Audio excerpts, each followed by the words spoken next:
देख रहे बीजेपी बुनियादी मुद्दों से हटके लगातार मंदिर की राजनीति कर रही है। तमाम मुख्यमंत्री अयोध्या गए, वहां पे सरयू नदी पे आरती की, तो एक तरीके से वो मंदिर की राजनीति करने पे वोट मांग रही है। तो क्या लगता है कि वोट मंदिर की राजनीति करने से बीजेपी सत्ता में आ जाएगी? नहीं, मैं नहीं समझता कि आज की तारीख में लोग इस बात पर ध्यान भी देंगे जी। क्योंकि लोगों ने जो पिछले 7 साल में मोदी शासनकाल में सहा है, दूसरा पिछले पौने 5 साल में जो उत्तर प्रदेश में योगी राज में जो लोगों ने सहा है, वो सारी की सारी चीजें ऐसी नहीं है जिन्हें कोई भुला देगा। और जहां तक रहा मंदिर का या धर्म का मसला, संविधान ने इस देश के हर नागरिक को अपना धर्म निभाने का, अपनी तरह से पालन करने का अधिकार दिया है, तो वो कोई भी करे। लेकिन जो लोग सरकार चला रहे हैं, जो लोग सरकार में हैं, जो लोग राजनीति में हैं, उनका केवल एक काम है और वो काम है संविधान के अनुरूप जो प्रदेश की जनता है, देश की जनता है, उसके लिए काम करना और कल्याणकारी राज्य की स्थापना करना। और उसके लिए जो भी किया जा सकता है वो काम, जैसे शिक्षा, ये शिक्षा अच्छी क्वालिटी की शिक्षा देना और हर किसी को शिक्षा मिले इसकी पूरी गारंटी हो, हर व्यक्ति शिक्षित हो, आने वाली पीढ़ियां एक बहुत ही काबिल नागरिक बन के निकले हैं, उस तरह की शिक्षा देना यह सरकार की जिम्मेदारी है। दूसरी जिम्मेदारी है सरकार की शिक्षा और स्वास्थ्य, यानी व्यक्ति स्वस्थ भी रहे तो उसको अस्पताल भी मिलने चाहिए, उसको डॉक्टर भी मिलने चाहिए, उसको दवाई भी मिलनी चाहिए, और अगर जरूरत हो तो बेड भी मिले, वेंटिलेटर भी मिले और ऑक्सीजन भी मिले। ये सारी चीजें होनी चाहिए, ये जरूरी है, ये जिम्मेदारी है सरकार की। और साथ में सरकार की जिम्मेदारी है कि रोजगार मिले। देश में जिस तरह के हालात हैं, अभूतपूर्व स्थिति रोजगार के क्षेत्र में बन गई है, बेरोजगारी बेतहाशा है। और अभी अभी आपने लेटेस्ट एक आंकड़ा देखा होगा, महंगाई जिस स्तर पर पहुंच गई है, वो महंगाई जो थोक जो उसका रेट है, वो रेट भी 14.23 पर पहुंच गया, यानी कि पिछले 16 सालों में सबसे ज्यादा इस स्थिति में आ गया है। तो महंगाई बुरी तरह से है, शिक्षा का पूरा बेड़ा गर्क हो चुका है, रोजगार है नहीं, बेरोजगारी चरम पर है, स्वास्थ्य सेवाओं का हाल आपने देखा है, जिस तरह से कोरोना काल में लोगों को ना डॉक्टर मिला, ना अस्पताल मिला, ना दवाई मिली, ना ही ऑक्सीजन मिली, ना बेड मिला, ना वेंटिलेटर मिला। और ऑक्सीजन भी जो 500 रुपए का सिलेंडर है, वो भी 90,000 रुपए तक में खरीदना पड़ा। और सरकार कहती रही कि ऑक्सीजन है, ऑक्सीजन की कोई कमी नहीं, कि ऑक्सीजन से मौत नहीं हुई है। हाँ, ये भी अब मतलब इतना बड़ा झूठ, और आप सारे के सारे गवाह हैं, आपने पूरा कवर किया। आपने देखा किस तरह से दिल्ली में बत्रा हॉस्पिटल में, लखनऊ में, इलाहाबाद में, कहां कहां ऑक्सीजन के लिए लोग मारे मारे नहीं फिरते रहे। आगरा में ऑक्सीजन की कमी से कितने लोग, 20 या 25 लोग इकट्ठे मरे, जिसमें कहा गया कि 5 या 10 मिनट के लिए बंद की गई ऑक्सीजन, और उस अस्पताल वाले को खुली छूट भी मिल गई, उसको सब कुछ सारे आरोपों से वो बरी भी हो गया, फिर उसका अस्पताल खुल गया। ये जो सारी चीजें हैं सबने देखी हैं, लेकिन सरकार बड़ी बेशर्मी से झूठ बोलती रही, वो योगी सरकार हो, मोदी सरकार हो। यहां तक कि जिस समय कोरोना की दूसरी लहर थी, अपने चरम पर थी, उस समय अप्रैल और मई में न तो योगी का पता था, न मोदी का पता था, सारे के सारे पूरी सरकार कहां थी, कहीं पता नहीं था। तो सरकार का ये काम है कि शिक्षा, स्वास्थ्य, रोजगार, सुरक्षा, किसान और मजदूर, इन सब के विषय में सोचे, इन सब के लिए काम करें, लेकिन कुछ भी नहीं हुआ। विपक्ष लगातार सवाल उठा रही कि योगी आदित्यनाथ ने अपने कार्यकाल में कोई काम ही नहीं किया, तभी तो ये मंदिर की राजनीति करते हैं, मंदिर जाते हैं, धर्म की राजनीति करते हैं। नहीं, बिल्कुल सही है, इसलिए लोगों को पूछना चाहिए। एक बहुत सीधा सा एक कहावत है, हम सब जानते हैं, भूखे भजन ना होए गोपाला। इसका मतलब यह है कि अगर पेट में रोटी नहीं है, पेट में दाना नहीं है, आदमी भूखा है, तो भजन कहां से करेगा।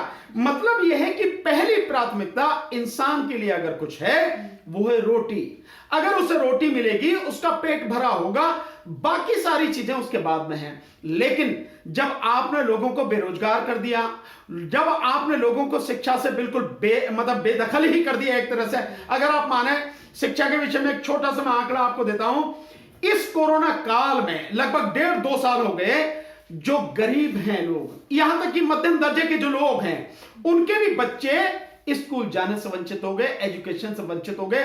मात्र 23% बच्चों को ऑनलाइन एजुकेशन मिल पाई। 77% लोगों को, बच्चों को ऑनलाइन एजुकेशन ही नहीं मिल पाई है।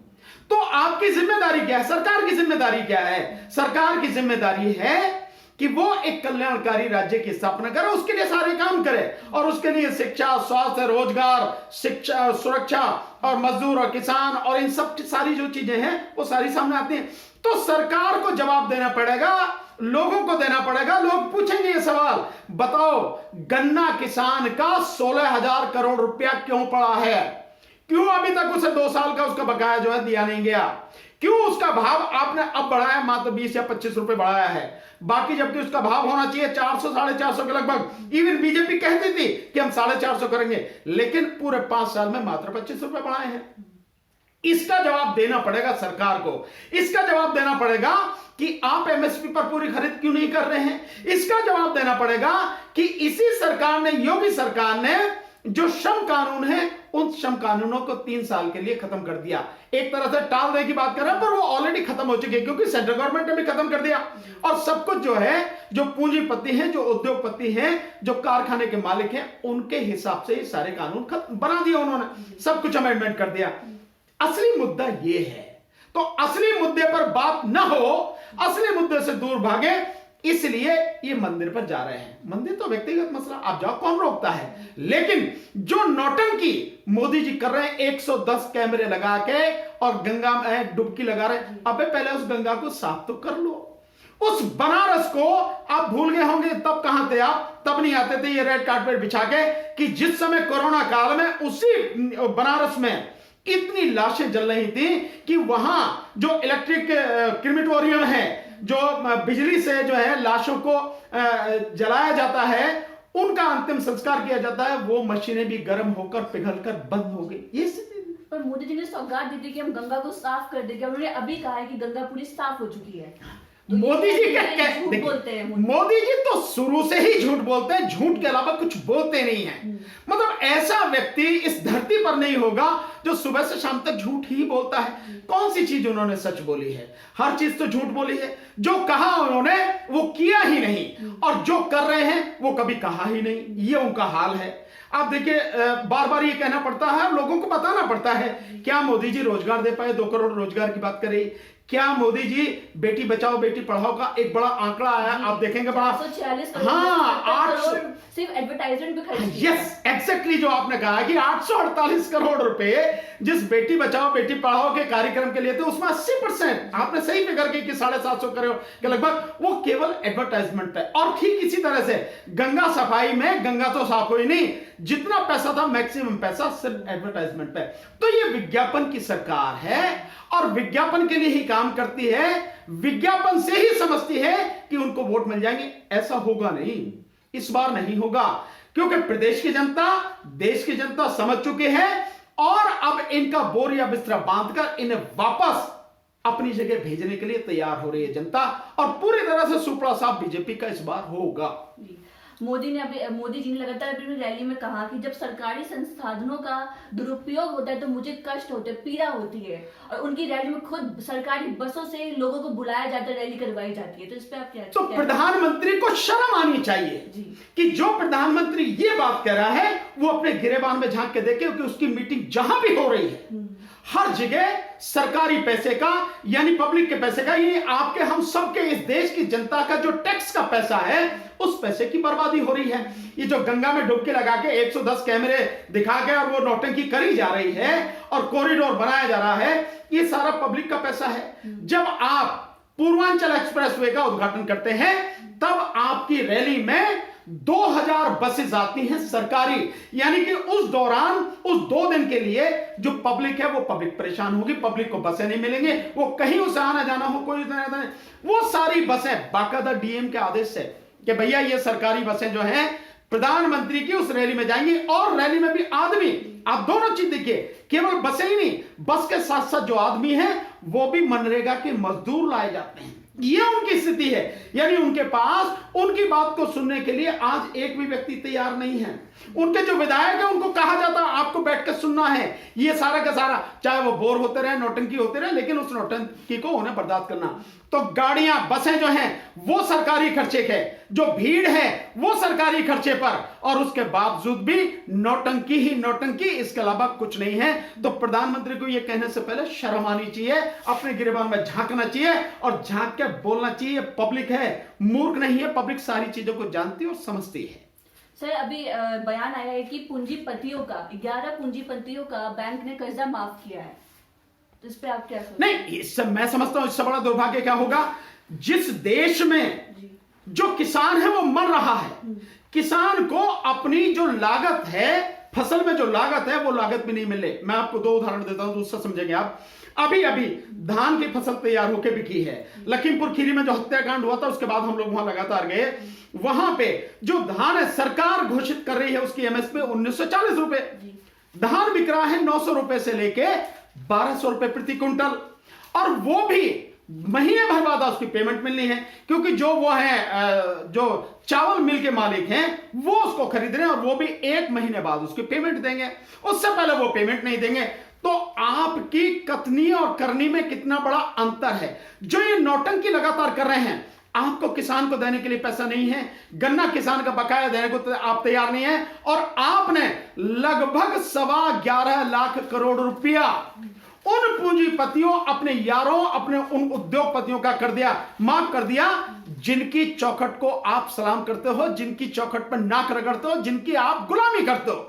प्रधानमंत्री को मैं समझता हूं थोड़ी बहुत शर्म लिहाज होनी चाहिए कि तुम किसके लिए काम कर रहे हो। और वो भी अभी भी उनका तकरीबन 10.5 लाख करोड़ रुपया अभी बकाया, और केवल यही नहीं है, जो टैक्स में छूट दी है वो टैक्स में छूट भी लगभग 12 लाख करोड़ है पिछले 2-3 साल में ही जो दी है। तो आप देखिए कि किन के लिए काम कर रहे हैं। आप वोट किनसे मांगते हैं? पब्लिक से, उसी पब्लिक से जिसको आप धोखा देते हो, उस पब्लिक से वोट मांगते हो, उसी की वोट, बल्कि मैं तो ये कहूंगा कि उसकी वोट से तो आप चुनते भी नहीं, आप तो लूट के ईवीएम में लूट मचा के और उससे जो है आप प्रधानमंत्री बने हुए हैं, आप सरकार में हैं, नहीं तो आपको जो है जमानत जब्त होनी है, इसमें कोई शक वाली बात नहीं। फिर भी उस पब्लिक को धोखा देते हो जिस पब्लिक से आप वोट मांगते हो, और काम करते हो अपने यारों के लिए जिनकी आप गुलामी करते हो। इससे बड़ा दुर्भाग्य और क्या होगा। अभी रिसेंट डेटा आया है कि 7 साल में करीब 8.5 लाख लोगों ने भारतीय नागरिकता छोड़ दी, और मोदी जी लगातार कहते हैं कि भारत में हर एक भारतीय और तमाम देशों से लोग भारत की नागरिकताशिप चाहते, सिटीजनशिप चाहते हैं, लेकिन 8.5 लाख लोगों ने छोड़ दी भारतीय नागरिकता। और इसमें बहुत बड़ी संख्या में वो भी जोड़िए कि इसमें बहुत बड़ी संख्या में वो लोग हैं जो करोड़पति और अरबपति। इसका मतलब ये हुआ कि उन 8.5 लोगों की नजर में ये देश रहने के लायक नहीं है, ये देश यहां काम करने के लायक नहीं है, ऐसी परिस्थितियां नहीं है कि वो यहां काम कर सकें, ऐसी परिस्थितियां नहीं है कि यहां रह सकें। कहीं सुरक्षा का डर होगा उन्हें, शिक्षा नहीं मिल पा रही होगी उन्हें, रोजगार नहीं मिल पा रहा होगा, यही सारे कारण तो, अन्यथा कोई को छोड़ के क्यों जाएगा। अगर व्यक्ति को शिक्षा मिले, अगर व्यक्ति को सुरक्षा मिले, अगर व्यक्ति को रोजगार मिले, तो कोई क्यों जाएगा अपने देश को छोड़ के। अगर इतनी बड़ी संख्या में लोग जा रहे हैं तो इसका मतलब यह है कि मोदी काल में मोदी जी की नीतियों के कारण इस देश की परिस्थितियां लोगों के लिए रहने लायक नहीं रह गई हैं। यह बहुत बड़ी चुनौती है, और मैं समझता हूं मोदी जी के लिए इससे ज्यादा डूब मरने की कोई स्थिति होनी नहीं चाहिए, और उस पर भी वो फिर नौटंकी करने में बात नहीं आ रही। मीडिया भी इसे नहीं दिखा रही है, वो टीवी मीडिया में मोदी योगी का डंका बजते हुए नजर आ रहा है। देखिए मीडिया तो अब आप देखें, इसी की जो नौटंकी अभी कही है यहाँ पे काशी विश्वनाथ में जो नौटंकी हुई है, सारे के सारे अखबारों में 2-2 पेज का, पूरे ऊपर से पेज है, फ्रंट पेज है, और उसके पीछे 2-2, 3-3 पेज का आप ऐड दे रहे हैं। करोड़ों रुपए आप ऐड में खर्च कर रहे हैं, हजारों करोड़ रुपए आपने अखबारों में खर्च कर, हजारों करोड़ रुपए, आप 800 करोड़ इसकी बात कर रहे हैं, और इससे पहले जो किया गया है, और जो इलेक्ट्रॉनिक मीडिया है वो अलग है। हजारों करोड़ रुपए पब्लिक का पैसा है, ये इनका पैसा नहीं है, इनकी जागीर नहीं है देश या प्रदेश, वो पब्लिक का पैसा है। आप उसे खर्च कर रहे हैं अयोध्या में जो दिए जलाने के लिए 1000 करोड़ रुपए दिए जलाने में खर्च कर दिए, इससे ज्यादा ही होगा खर्चा, लेकिन ये तो मोटा मोटा, और फिर ये एडवर्टाइजमेंट में कर दिए। यानी पब्लिक का पैसा आपके लिए, आपको खर्च करना था किसमें? पब्लिक के लिए सुविधा हो सके, काय की, शिक्षा की, स्वास्थ्य की, उनको रोजगार मिल सके। लाखों लोगों को रोजगार मिल जाता अगर ये जो पैसा खर्च किया गया है केवल विज्ञापन में, इसको लोगों को रोजगार देने में जो है आगे लगा दिया जाता और वाह होती, लोग तारीफ करते, वोट देते, साथ देते। लेकिन आपने अपनी नौटंकी करने के लिए, और वो नौटंकी भी आप वो कर रहे हैं कि अगर आप डैम बना रहे हैं तो आप जो यहाँ का बुंदेलखंड का जो डैम है, डैम उसका नाम उसका ले रहे हैं और डैम की फोटो लेके आ रहे हैं तेलंगाना से, आप आंध्र और तेलंगाना की जो बॉर्डर पे है उस जो वो है कृष्णा डैम करके है उसकी फोटो लगा रहे हैं आप। आपको सड़क दिखानी है तो आप जो कोलकाता से लेके आ रहे हैं, मतलब इससे ज्यादा शर्म की और क्या बात होगी। और बिल्डिंग और आपको फैक्ट्री दिखानी है तो वो आप अमेरिका से लेके आ रहे हैं। ये सब कुछ झूठ। इसका मतलब साफ है, आपके पास में अपना दिखाने के लिए कुछ नहीं है। आपने इन 5 सालों में और मोदी जी ने 7.5 सालों में कुछ नहीं किया, इसीलिए आपको इस मंदिर की शरण में जाना पड़ा। लेकिन लोगों के लिए मंदिर व्यक्तिगत मसला है, धर्म व्यक्तिगत मसला है, उनका असली मसला और सरकार की जो जिम्मेदारी है उसका जवाब सरकार को देना पड़ेगा। सर, जो